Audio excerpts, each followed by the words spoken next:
No problem. Hi, this is Dr. Epstein. I'm delighted to present a patient who is 13 months out from 2,500 grafts. Around 2,300 came from the scalp, another 250 or so from the beard. I like to use beard hairs. They tend to be quite reliable in their regrowth, but today we're going to be doing more grafting on him, but this is what he had before. He was essentially a class 5 to a 6 hair loss pattern, and here he is today.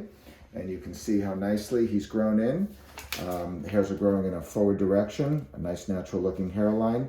You can see down here, all this was transplanted from here forward. And then finally his donor area, if you come around, the 2,300 grafts were harvested from his scalp using a 0.85 millimeter punch. And there's no signs that anything was done.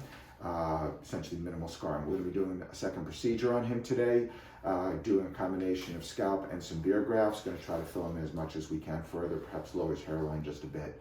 Anyway, this is Dr. Epstein with the patient 13 months out. Thank you.